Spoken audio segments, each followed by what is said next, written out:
The Commission on Audit, or COA, has ordered DepEd to return 12.3 billion pesos of its budget to the government.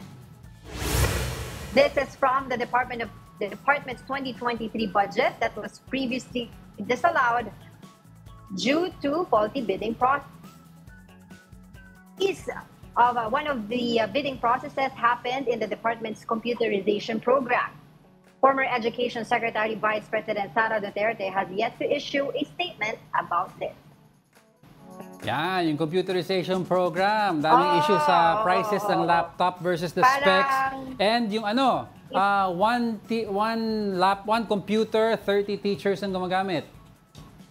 Parang amounting to 1.6 billion yung laptop na sinasabi nila. But to be fair naman, it started yung bidding during former Deputy Secretary Briones. Oo, pero ang nangyari nga, hindi yun na-distribute, tapos maraming nasayang na nasa warehouse lang. Tapos yung quality nung laptop na nanalo sa bidding nila, sa procurement nila ay substandard. Oo, kasi daw the value of each laptop na binayad natin, yung pera na binayad natin, mid-range laptop na daw yon. Pero ang laptop na nasa warehouse,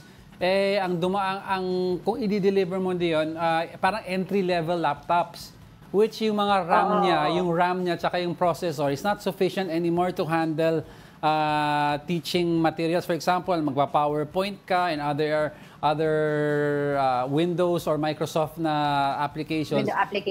Maghahang daw talaga yan. So hindi daw dapat ganun kasi mataas yung budget. So dapat may mid-range ang pumasok ay hindi. Tsaka dapat din, aayusin din nila yung yung procurement process nila then after bidding. Kasi, di ba, ang mga laptops, ang tawag dito, mabilis mag-update Di ba? So, kung 2022 pa yan, tapos 2024 na ngayon, hindi mo na talaga magagamit. You have to remember... Dapat kapag na-procure mo siya, distribute agad. Or you have to remember every 3 to 9 months, yung mga applications or software, nag-upgrade yan. Pag nag-upgrade, yung mga RAM or system requirement niya, tumataas. So yung current requirement mo when you bought a laptop at nag-install ka ng bagong software, hindi nakakayanin ng laptop. Exactly. That's why. Kaya, oh my gosh, di ba? Kaya maraming issue na nababalot ngayon ng DepEd, di ba? Kaya antayin natin yung iba pang mga detalye dyan.